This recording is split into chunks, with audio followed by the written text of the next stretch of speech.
Assalamualaikum warahmatullahi wabarakatuh. Kami dari kelas B PGSD PPG Prajabatan Gelombang 1 tahun 2023. Pada video kali ini, kami akan membahas tentang problematika penerapan kerangka UBD di lembaga formal. Kami dari kelompok 5 sebagai siswa. Anggota kelompok kami yaitu 1.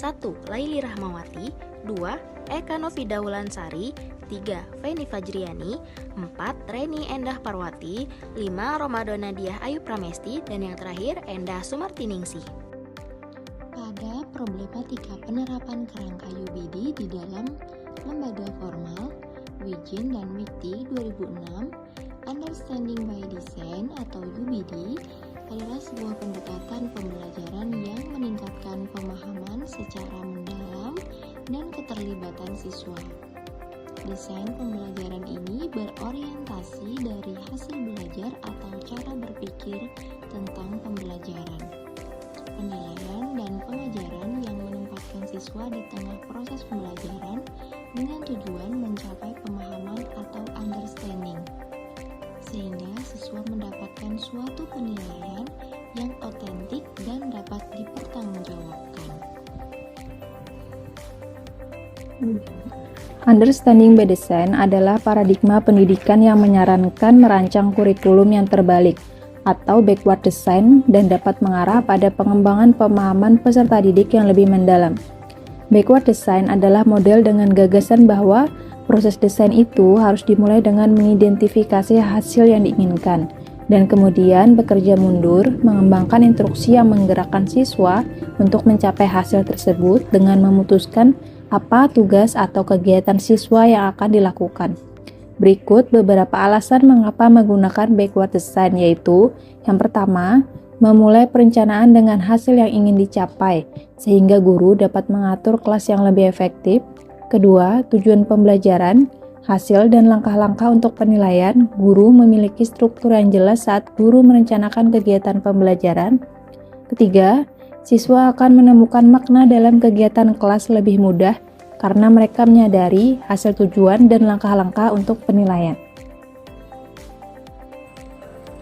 Baiklah, saya Endah Sumartiningsih akan menjelaskan tentang apa saja problematika atau permasalahan yang dihadapi. Menurut McKay, UBD dimulai dengan tujuan utama yaitu pengembangan dan pendalaman pemahaman peserta didik dalam hal ide-ide besar dan bertahan lama dalam disiplin akademik. Untuk mencapai hal ini, peserta didik perlu mendemonstrasikan 6 aspek pemahaman, yaitu kapasitas untuk menjelaskan, menafsirkan, menerapkan, mengubah perspektif, dan memiliki empati, serta menilai diri sendiri.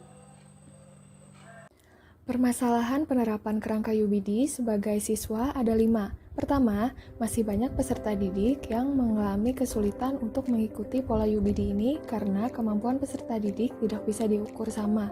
Yang kedua, siswa belum terbiasa pada penerapan UBD ini karena berbeda dengan penerapan model yang biasa digunakan. Selain itu, siswa merasa kewalahan karena terlalu diforsir guna kelancaran penerapan kurikulum UBD. UBD juga membutuhkan pengembangan profesional yang ekstensif sebelum pelaksanaannya yang cukup menyita waktu dan mungkin bahkan dalam hal finansial. Terakhir, para kritikus juga berpendapat bahwa meluangkan waktu untuk melatih siswa berpikir kritis dan efektif akan menguras waktu dari tema sentral pelajaran yang dimaksud. Buku teks dan standar isi yang digunakan juga tidak selalu secara eksplisit menyoroti konsep kunci yang harus dipelajari peserta didik. Jadi, buku teks belum mendukung peserta didik jika kurikulum menggunakan kerangka UBD. Untuk menghadapi permasalahan yang dikarenakan keterbatasan sumber buku teks yang disediakan oleh pemerintah untuk sekolah, maka solusinya yaitu yang pertama, guru harus mampu mengembangkan perangkat pembelajaran yang lebih sesuai dengan kebutuhan peserta didik, gunanya agar dapat mendukung penerapan kurikulum menggunakan kerangka UBD. Hal tersebut dapat didukung oleh semakin berkembangnya teknologi di zaman sekarang. Yang kedua, guru dapat menciptakan pembelajaran UBD yang semenarik mungkin agar peserta didik tidak bosan dalam penerapannya. Yang ketiga, ada sebagai peserta didik yang belum terbiasa dalam mengetahui alur UBD, maka mereka harus siap berkolaborasi dengan guru untuk mengimplementasikan UBD dengan kebutuhan dan fase perkembangannya. Yang keempat, siswa harus mencari referensi sumber belajar di luar buku teks atau standar isi, serta siswa harus mampu berpikir kritis agar dapat terbiasa berpikir kritis dan beradaptasi dengan kurikulum.